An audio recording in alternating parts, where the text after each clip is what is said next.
Ya, di belakang saya adalah sebuah bendungan yang terbesar yang pertama dibuat di Indonesia, konon katanya demikian. Dan bendungan ini pada masanya digunakan untuk mendukung aktivitas pertanian masyarakat setempat di daerah Pamarayan.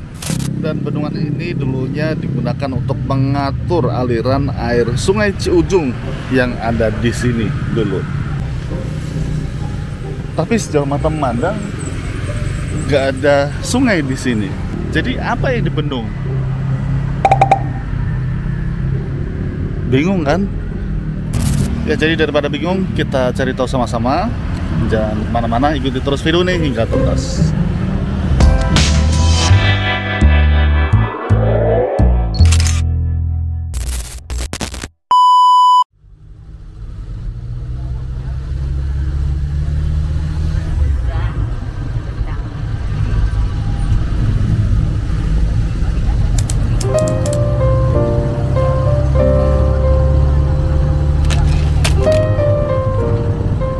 Kadangkala, untuk meraih sesuatu yang berarti, kita harus menempuh jalan yang penuh ujian. Seperti perjalanan saya kali ini. Saya memulai perjalanan dari Rangkas Bitung, menaiki angkot tua di bawah terik matahari Banten yang tak kenal ampun. Suhu bisa menyentuh 35 derajat Celcius. Seperti ada lebih dari satu matahari di atas sana. Jalan menuju Pamarayan di Kabupaten Serang ini di beberapa bagian dihiasi lubang yang menganga dengan debu yang berterbangan. Sehingga sesekali sopir harus mengerem mendadak untuk menghindari jebakan alam itu. Perjalanan memakan waktu 30 hingga 45 menit. Tapi getaran kasar jalan membuatnya terasa seperti petualangan panjang yang membuat seluruh sendi bergetar.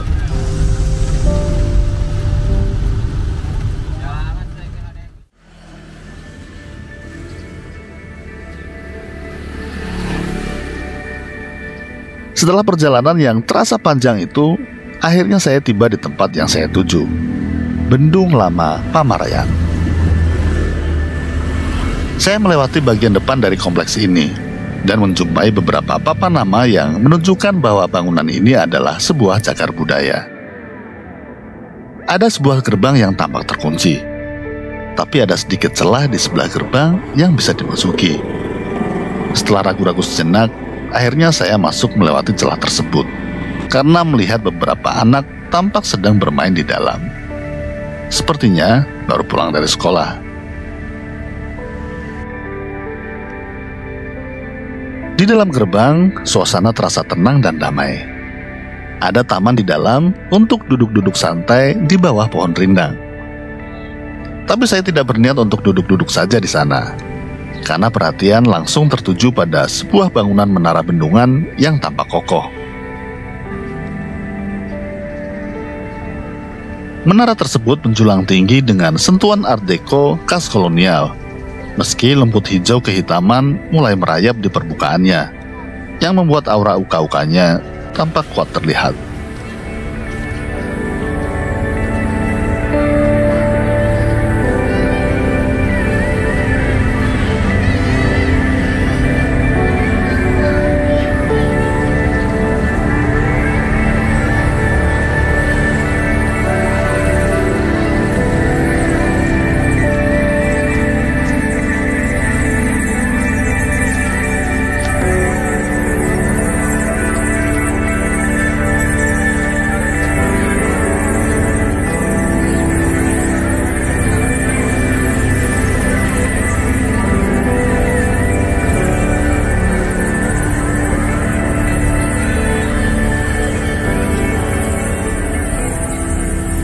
Menara yang berdiri menjulang itu tersambung dengan struktur bendungan yang masif, membentang sepanjang hampir 200 meter hingga ke sebuah menara lagi di ujung lainnya. Saya pun mulai berkeliling dan mengabaikan panas matahari yang mulai menyengat.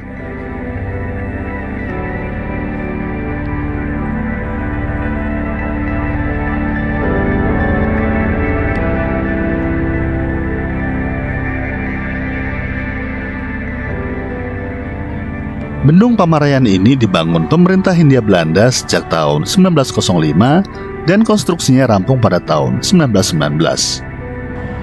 walaupun keseluruhan sistem saluran irigasi baru selesai pada tahun 1939. Biaya pembangunannya mencapai 5 juta gulden, sebuah angka yang fantastis untuk zamannya. Sebagai gambaran, dari perhitungan asisten AI, diperoleh angka setara dengan lebih dari 1 triliun rupiah. Ini menjadikannya sebagai bendung terbesar yang pertama di Hindia Belanda.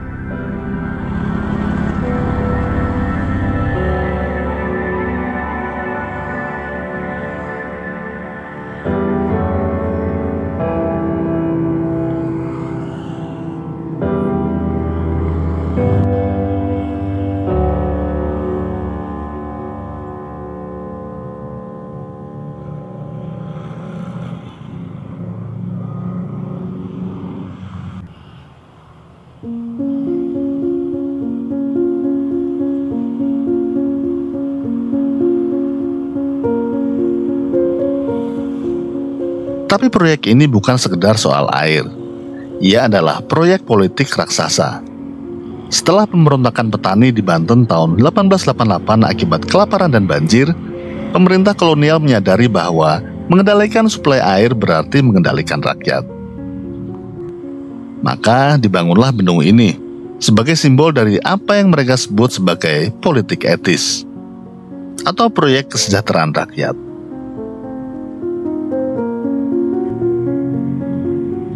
Walaupun seperti yang dikritik oleh Multatuli dalam novel Max Havelaar, ini tak lebih dari penyamaran atas eksploitasi terhadap rakyat.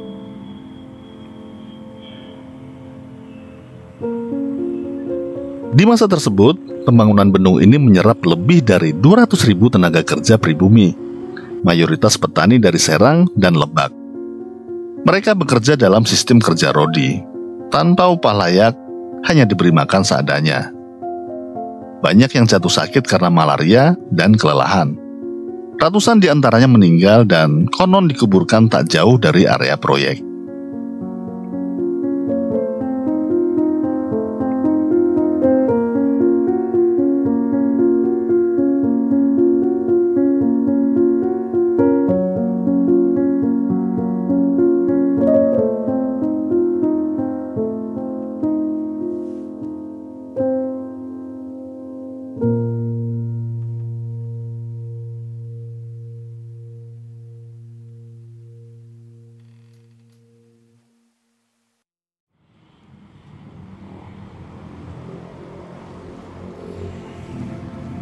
Saya mendekati pintu-pintu bendungan yang terbuat dari besi. Seluruhnya ada 10 buah, tebal dan tahan karat, dengan rantai yang juga besar untuk menggerakkan pintu. Pintu-pintu besi itu berukuran sangat besar, hampir berdiameter 10 meter, yang disebut-sebut diimpor dari Inggris, karena Hindia Belanda saat itu belum memiliki pabrik baja.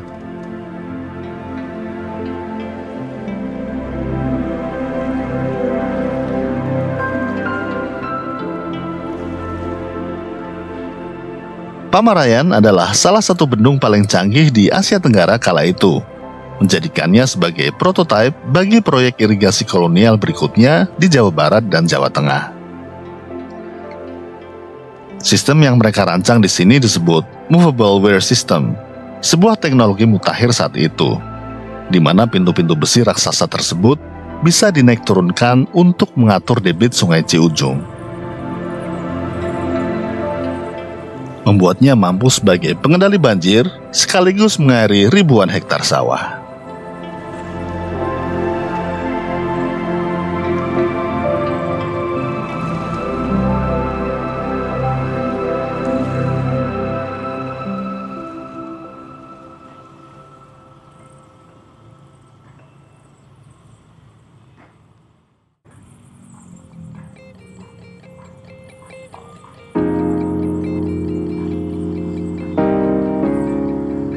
Namun setelah beroperasi selama kurang lebih 6 dekade, sistem bendung lama mulai kewalahan akibat erosi dan aktivitas penambangan pasir ilegal yang merajalela di hilir.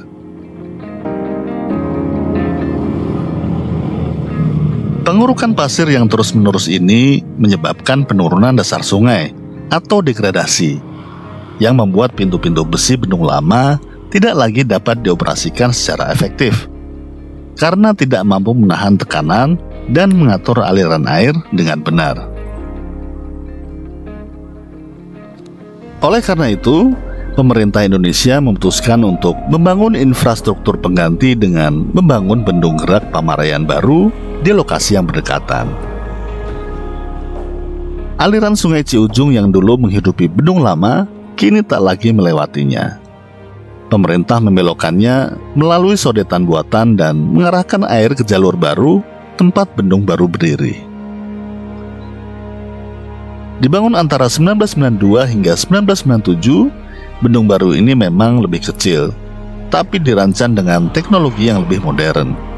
Sementara bendung lama dibiarkan kering, ditinggalkan oleh sungainya sendiri. Bendungan yang baru ada di sebelah sana, nggak terlalu jauh dari bendungan yang lama, hanya beberapa ratus meter saja. Jadi kita nggak usah ke sana ya, jadi kita balik saja.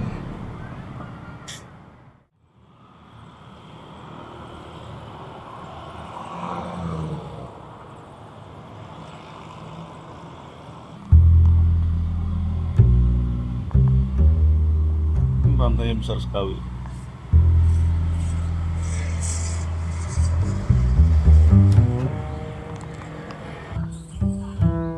Ini lembaran baja digunakan untuk membuat pintu dan banyak paku-paku kelingnya nih kayak bikin kapal.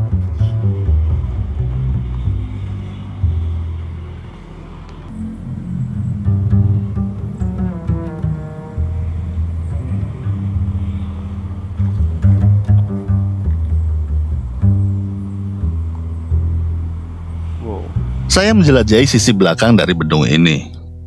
Apa yang dulunya aliran sungai, kini telah berubah menjadi lahan hijau yang luas. Bagian bawah bendung tempat aliran air, kini sudah tidak dapat disaksikan lagi, karena terpendam dalam tanah.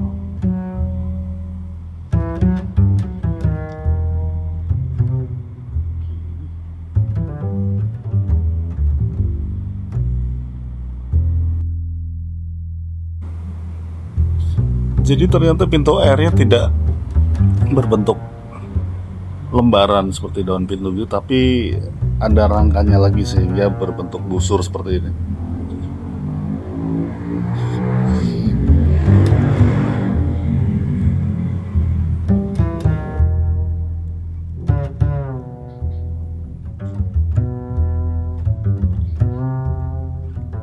Melalui pematang yang dulu berada di atas sungai, saya menyusurinya hingga ke ujung barat, menuju dua buah menara kembar yang ada di sana. Ya, di ujung barat terdapat dua buah menara, sementara di ujung timur hanya ada satu.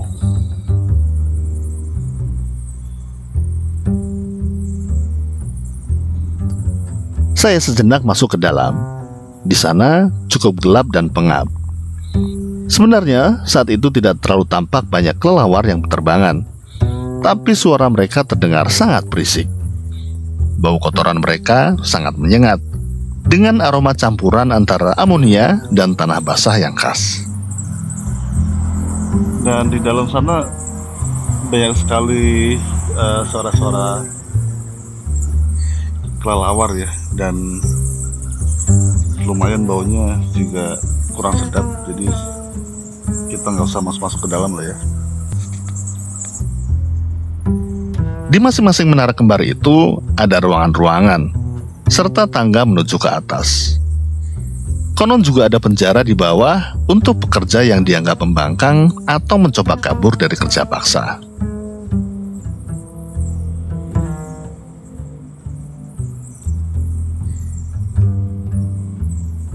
Entah kenapa, berada di dalam sana membuat saya merasa tidak nyaman. Seperti ada yang mengawasi dari balik sudut yang gelap. Oke, perasaan saya agak nggak enak, kita keluar aja ya. Ini sebenarnya tengah hari bolong dan entah gimana terasa sepi sekali di sini. Di kalangan masyarakat, memang sudah lama dikenal urban legend tentang penunggu tempat tersebut.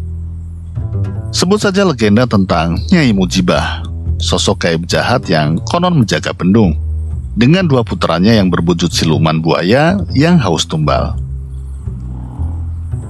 Tidak hanya itu, konon di ruang bawah tanah bekas penjara pekerja juga menjadi sarang makhluk halus, menambah aura horor pada situs ini.